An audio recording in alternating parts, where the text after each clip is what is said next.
अगं तुझं काम चूल आणि मूल जा घरात बस की. असं मग तुमचं काम काय आहे? माझं काम बाहेर जाणार, मजा करणार, जीवाची मुंबई करणार.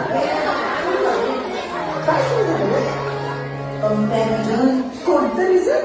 कंपॅरिझन म्हणजे काय ग? बया तुला ना मला ना तुला ना कळ ना